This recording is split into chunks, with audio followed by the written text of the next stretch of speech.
नारियल का पूजन क्यों होता है?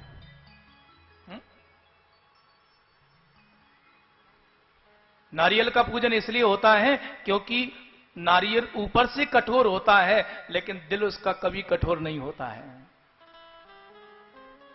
सज्जनों ध्यान देना, अगर कि अपना समाज में, संसार में आप अपना सम्मान बढ़वाना चाहते हो तो ऊपर से भले ही कठोर बन जाना, लेकिन अपने दिल को कभी कठोर बनने मत। संपत्ति पर कब्जा कर लिया, बोले एक काम करो राजा को बंदी बना लो। बाबू नाम के राजा ने कहा भैया एक बात तो, तुम्हें मुझसे कोई शत्रुता नहीं है, मेरी संपत्ति से प्रेम है ना, एक काम करो संपत्ति आज से तुम संभालो।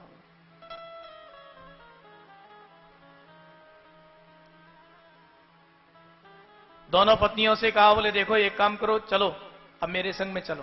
बोले कहां? बोले चलो अपन चलते हैं जंगल की यात्रा में। दोनों पत्नियों को लेकर के बाहू नाम की राजा चल दी, ऐसे धार्मिक विचारों के। दोनों पत्नियों ने एक दिन समझाया जंगल में इनको, मैंने पहले कहा था है कि जो जिसका स्थान होता है उसको वहीं रखो तो अच्छा रहेगा। अरे मैंने कहा था कि कुछ सिक्योरिटी गार्ड बने रहने दो, लेकिन आप हैं जो मानने को तैयार नहीं थे। पतिदेव ने कहा, बोले देवी एक बात तो कि तुम्हारी संपत्ति कौन है? मैं हूं। एक बात हो कि तुम्हें संपत्ति से प्रेम है या मुझसे प्रेम है? जो देवियां संपत्ति से बहुत ज्यादा प्रेम करती हैं वो अपने पतियों से प्रेम नहीं करेंगे, और जिसका पति से प्रेम होगा वो उसकी संपत्ति से कोई मतलब नहीं रखेंगे। जो व्यक्ति से प्रेम करता है सज्जनों, वो व्यक्ति की संपत्ति से प्रेम नहीं करता है, और जो संपत्ति से प्रेम करता है वो व्यक्ति से प्रेम नहीं करता है।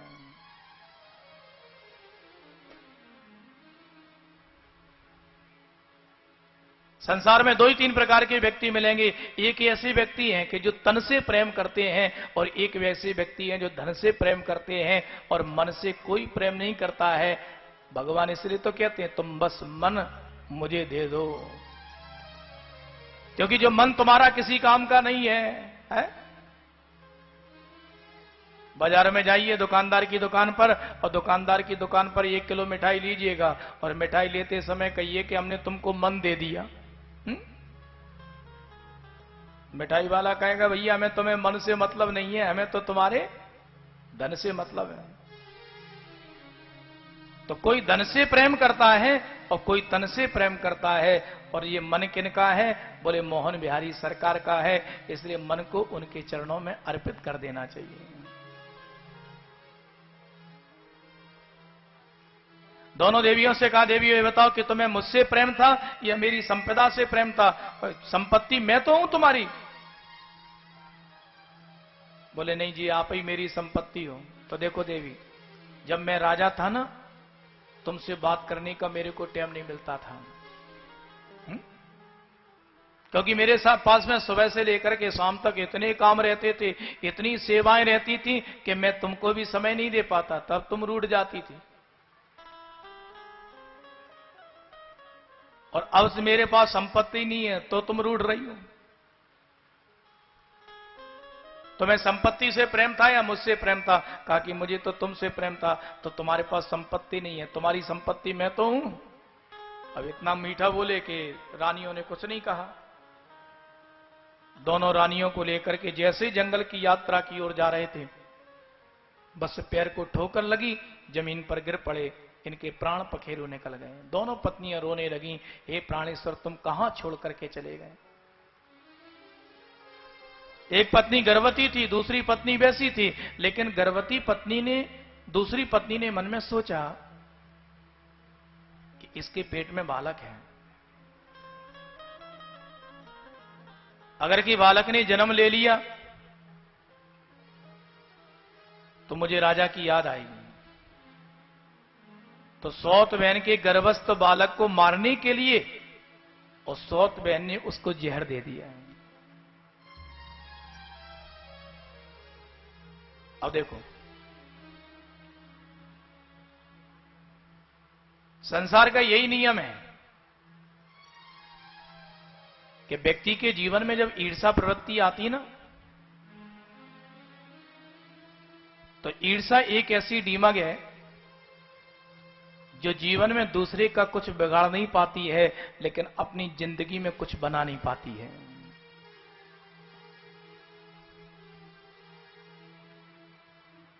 इन्होंने सौत बहन को मारने के लिए जहर दिया। उस बहन ने जैसे जहर खाया, उसके पेट के बालक के ऊपर से जहर आकर के गिर पड़ा। देखो, बालक का जन्म तो हुआ, लेकिन जहर जो है वो उसके सिर के ऊपर रखा हुआ निकला, इसलिए बालक का नाम पड़ गया सगर। गर कहते हैं जहर को, यानी कि जो जहर के सहत उत्पन्न हुआ, उस बालक का नाम सगर पड़ गया। बड़े प्रतापी राजा, बड़े धार्मिक विचारों के राजा। जब इनका विवाह हुआ तो 60,000 बेटाओं का जन्म हुआ। इन्होंने यज्ञ करना प्रारंभ किया। 1 यज्ञ सफल हो गया, 2 यज्ञ सफल हो गए, 3 यज्ञ और 99 यज्ञ सफल हो गए। व्यक्ति अपनी जिंदगी में जब 100 यज्ञ सफल कर लेता है तो उसको इंद्र की पदवी की प्राप्ति हो जाती है। 99 यज्ञ सफल हो गए, लेकिन 100वां यज्ञ जैसे ही प्रारंभ किया, इंद्र का सिंहासन डगमगाने लगा। इंद्र ने कहा, भाई ये अब तो लगता है मेरी कुर्सी जा रही है। ये जो कुर्सी की लड़ाई है ना, आज से नहीं, ये तो बरसों से चली आ रही है। व्यक्ति को जब लगता है कि मेरी सत्ता छिन रही है, ये जो राजनीति है ना सज्जनों, ये शेर की सवारी है। हाँ, शेर के ऊपर जब तक तुम बैठे रहोगे तब तक सुरक्षित हो, और शेर के नीचे गए तो समझो शेर ही तुमको खा जाएगा। इसलिए जब तक तुम राजनीति में हो, जब तक तुम अपने पद पर हो, दुनिया तुमको नमस्कार करेगी, दबती रहेगी। और जब पता चलेगा अपने लोगों को कि ये शक्तिहीन हो गए हैं, तो वही लोग तुमको परेशान करना प्रारंभ कर देंगे।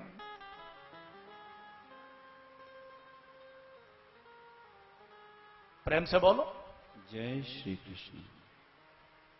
तो इन्होंने क्या किया कि 99 यज्ञ सफल हो गए, लेकिन 100वां यज्ञ जैसे ही प्रारंभ किया, मन में दुविधा होने लगी कि लगता है इनका अगर कि 100वां यज्ञ पूर्ण हो गया, अरे इनकी अगर की सफलता मिल गई तो हानि तो मुझे होगी। बोले हम इनके कार्य को सफल होने नहीं देंगे। तो युक्ति ढूंढी, क्या किया जाए। बोले यज्ञ के घोड़ा को लेकर के भाग जाते हैं। और यज्ञ के घोड़ा को लेकर के जब गए, सगर ने अपने 60,000 बेटाओं से कहा, बेटा जरा घोड़ा को ढूंढ करके लाओ। सगर के 60,000 बेटा घोड़ा को ढूंढने के लिए गए। उन्होंने आकाश में देखा, पाताल में देखा, पृथ्वी को खोदा, और पृथ्वी को खोदते खोदते कपिल मुनि के आश्रम पर चले गए।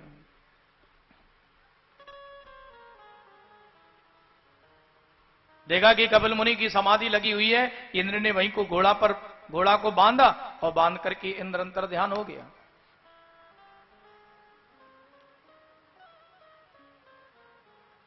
ये भजन कर रहे थे, इन्होंने ध्यान नहीं किया, आंखें बंद थी। सगर के 60,000 बेटाओं ने कहा घोड़ा तो मिल गया,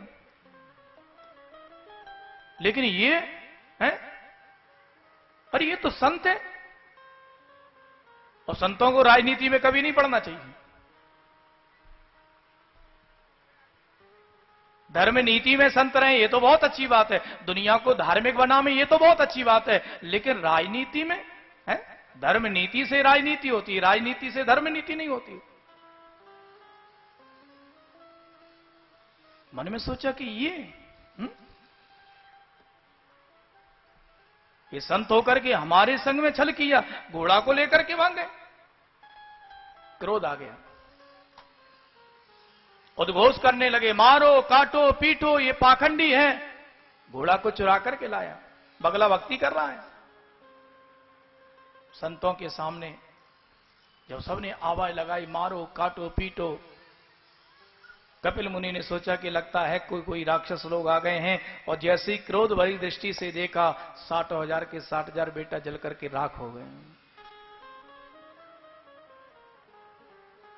सज्जनों ध्यान देना, संतों के सामने कभी भी ऐसी प्रक्रिया मत करो जिससे उनको क्रोध आ जाए।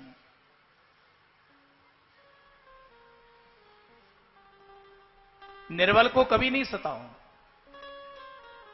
संतों की परीक्षा नहीं लो। बहते हुए जल में कभी दोष नहीं देखना चाहिए, और चलते हुए साधु में कभी दोष नहीं देखना चाहिए। रमता जोगी बहता पानी है, बहते हुए पानी में कभी दोष नहीं देखना चाहिए और चलते हुए साधु में कभी बुराई, उसकी निंदा नहीं करनी चाहिए।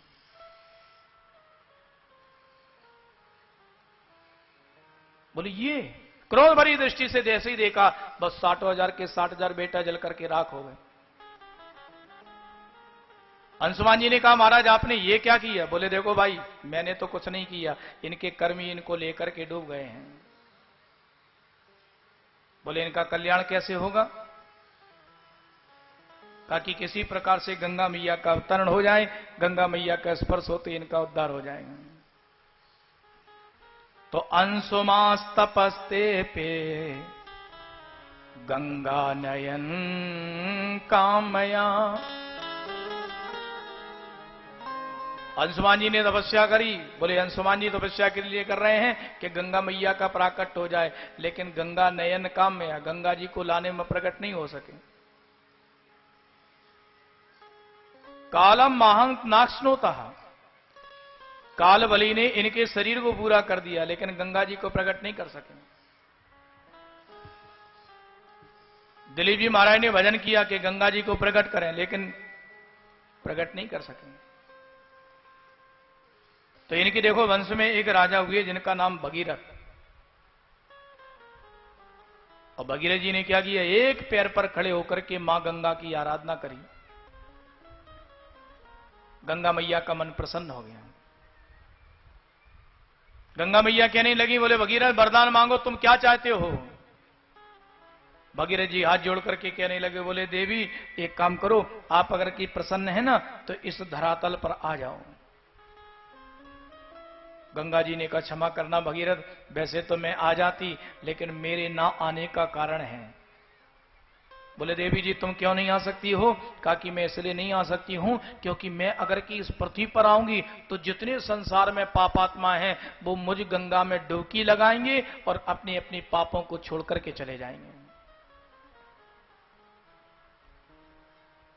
देखा जाता ना, कोई व्यक्ति मदरा पान करने वाला है, गंगा जी में जाएगा, डुबकी लगाएगा स्नान करने के बाद में, और एक संकल्प करके आएगा कि आज के बाद हम मदरा पान नहीं करेंगे।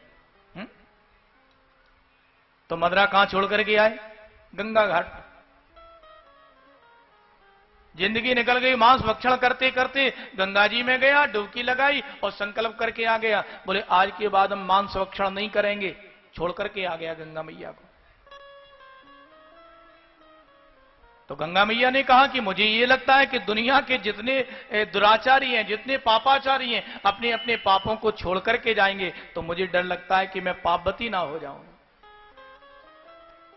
भगीरथ जी ने हाथ जोड़ करके निवेदन किया, बोले मां हमने तो ऐसा सुना है कि चलता जल पवित्र माना जाता है, और आपको अगर कि इसलिए भय लगता है कि बड़े बड़े पापी पापात्मा को छोड़ करके जाएंगे अपने अपने को, तो सुनो कि साधवो न्यासिना शांता ब्रह्मेष्टा लोके पाविना।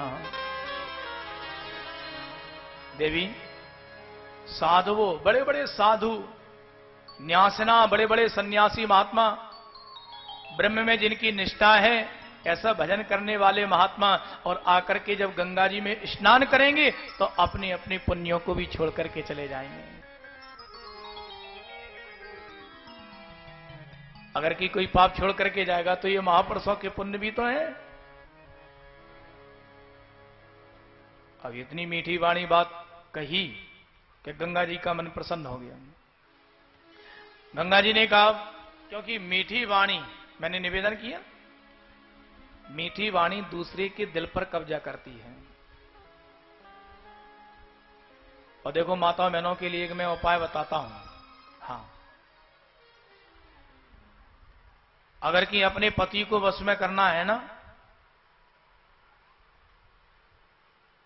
तो पति को वश में करने का एक मैं मंत्र बताता हूं।